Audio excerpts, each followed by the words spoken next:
Chelsea Football Club are back and back with a bang, 3-1 against Wolverhampton Wanderers. And again, confidence has been built. I've talked about Maresca's team. They're a young team.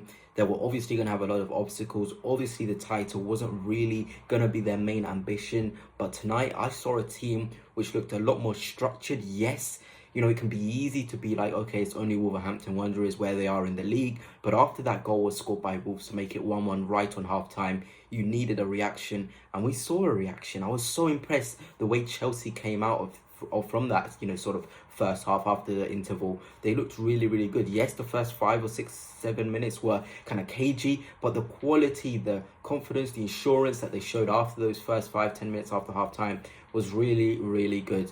And I know a lot of Chelsea fans, they have high expectations for the club. Yes, they've seen themselves be successful many, many times. But here it is a project. It is a massive project. And I feel like Maresca is the guy to trust in this project. Yes, he made some big changes in this game. We saw the likes of, KDH come into the side. We saw Chalobah back in the side as well, who in my opinion was absolutely incredible. Trevor Chalobah, he has all the fundamentals to be a top player. I always got confused. Why did Chelsea sell Chalobah? This guy has all the quality. He looks strong. He looks fit. He looks ready. He just looks so good whenever I see him play at centre-half. And when they shipped him out, I was like, okay, what is their plan here? Because Disasi isn't really good enough to play ahead of Chalobah. I don't feel like Chalobah is better than Disasi. Colwill, I feel like Colwill and Chalobah would be a really, really good back two. With, of course, Reece James as well played today. He looked fantastic. But Trevor Chalobah, man of the match given by Sky Sports, and definitely deserved. Strong,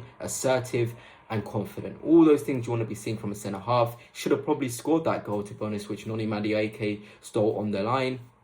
But that's what you want to see from your forwards, getting in those positions, snicking those goals. It is great to see because at the end of the day, you're only going to score goals if you be a risk taker. That could have gone out of play, but Noni Madueke was on that spot in the area to tap it home. So really, really nice to see.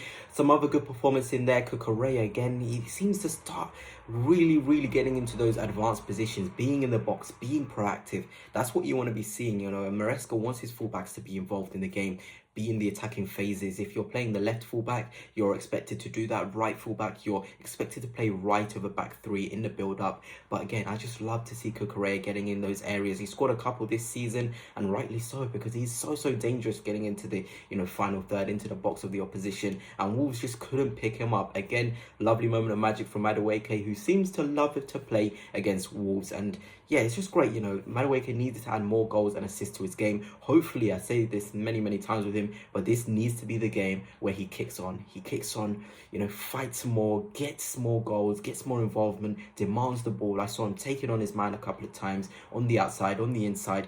Be brave. That's the only way you're going to be a fantastic player in the Premier League. You've got to be brave. You've got to be assertive. And Noni Madueke tonight was really good. On the other end of things, Pedro Neto, there's a lot of talk about Garnacho coming into the club, and seeing performances like that from Pedro Neto probably give me the impression why that would be needed. He's so awkward off of that left side of the pitch. He's better on the right, but with Madueke, the way he's playing, in my opinion, he's playing way better than Neto recently. Neto just needs to find his feet. It's going to be tough. They spent a lot of money, 40, 50, 60 million on him.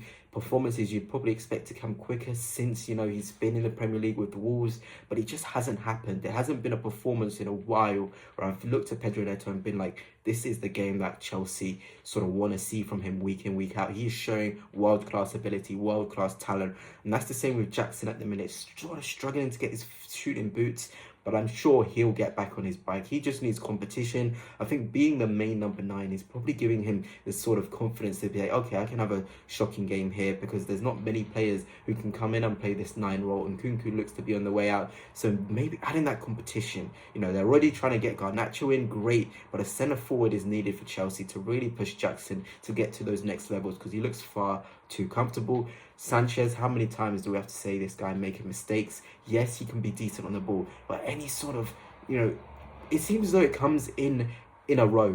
Once he makes a little mistake with a pass, he then makes a mistake. He drops that ball from the corner. He then passes another pass out to the Wolves players. It is too much. Chelsea need assertiveness at the back. They're already a very young team, and seeing sort of, Sanchez making these mistakes, it's still the rest of the team with confidence, and that's what Chelsea need. They need confidence, And when Sanchez is doing that, it just makes me think at the end of the season, he has to be a priority position to improve or to add better competition, because Jurgensen, for whatever reason, isn't seem to be trusted. But of course, we can look at other positive performances in there. Caicedo looks really, really good again, back to his best. Been a couple of tough games for him, but I feel like he was getting into those tackles, getting into those rough positions. And that's what you want to be seeing from Caicedo, because he's at his best when he's getting into those rough tackles, when he's getting into some duels like that. That's where we see Caicedo the best. And today he was really involved, driving with the ball as well. It was nice to see, and hopefully this can be the start of something big. Obviously Manchester City next, a couple of big games coming up for Chelsea after a really sort of horrible January so far, if we have to put it, in the truthful way. But City, weekend, they're in their form. This is the time for Chelsea to show what they're made of. City, you probably have to sit in a lower block, have to be a bit more conservative, but we know how good Chelsea are on the counter-attack, on the break. I feel like they can find real joy. But anyway, that's it for now. Hope you have enjoyed, and until next time, peace.